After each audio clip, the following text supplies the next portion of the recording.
Hello everyone, hope you all are doing well. You're watching electric charges and fields. Sometimes we experience a shock when we touch a doorknob.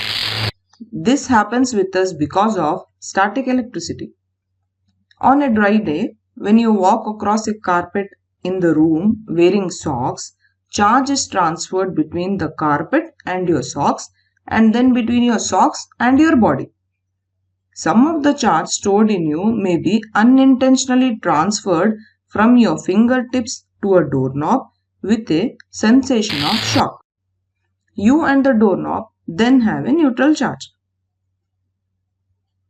You must have shown this with a sense of pride to your friends when in school, rubbing the plastic scale on your hair and bringing it close to pieces of paper, and the pieces of paper got attracted to the scale.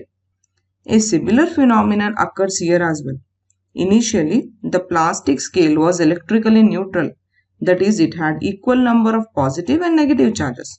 But when you rubbed it on your hair, the charges got transferred to the scale.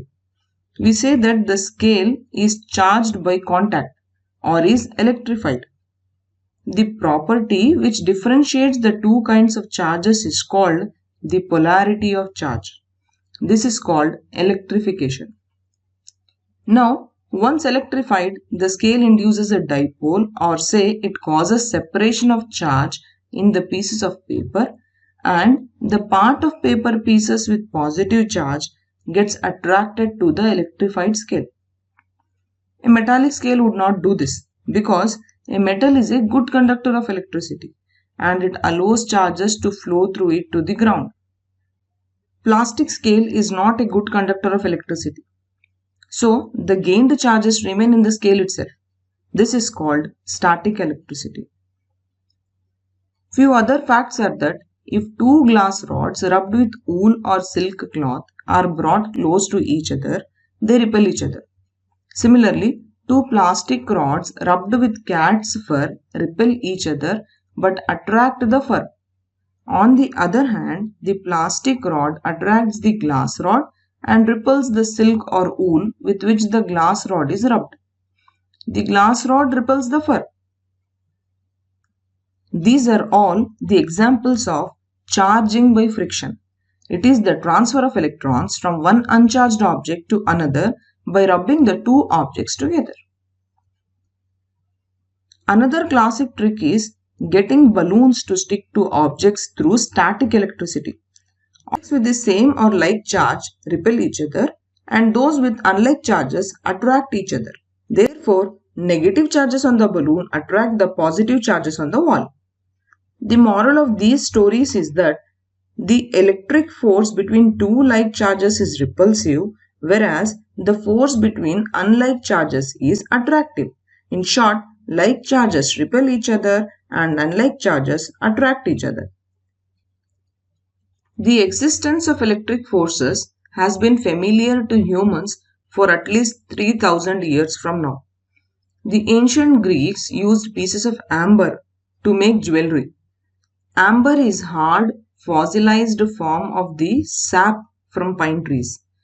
Small creatures or bits of plant material are often preserved inside this amber.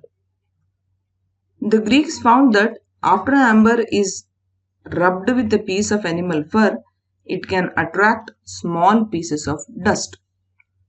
The word electric comes from the Greek word for amber, which is electron with K in it, in place of C. At that time, they thought that electricity is made of two types of fluids called vitreous and resinous. Benjamin Franklin proposed that electric current was electrical fluid under different pressures. He was the first to label these pressures as positive and negative. And he was the one who discovered the principle of conservation of charge. One basic rule in physics is that whenever something is charged, no electrons are created or destroyed.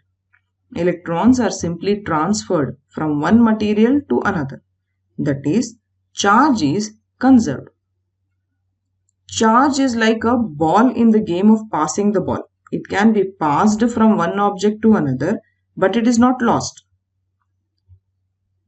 Franklin, he also invented a lightning rod in 1750.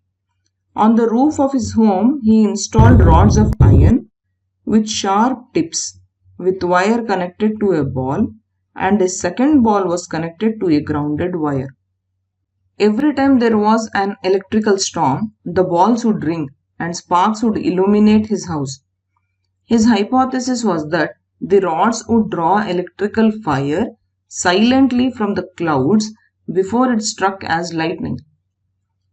In 1752, Franklin encouraged the installation of lightning rods on the University of Pennsylvania to prevent lightning at that time.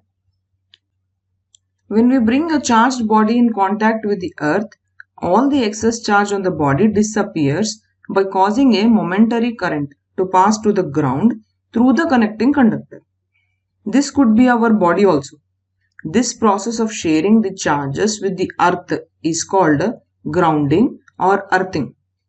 Earthing provides a safety measure for electrical circuits and appliances. When any fault occurs or line wires touch the metallic body, the charge flows to the earth without damaging the appliance and without carrying an injury to the humans, because human body is a conductor of electricity. A simple apparatus to detect charge on a body is the gold leaf electroscope. Let's define electrostatics. Electrostatics deals with the study of forces, fields, and potentials arising from the static charges. There are some materials through which charge can move easily. They are called electric conductors, whereas materials through which charge does not move easily are called electrical insulators. In metals, some of the electrons are so weakly bound that they are free to move within the metal. These free electrons in metals make them good conductors. Gold, copper, and silver are better conductors, with copper being the best one. Copper is commonly used in wiring electrical systems because of its good performance and lower cost. It is surrounded by insulating material. The insulation is stripped away where the wire makes an electrical connection.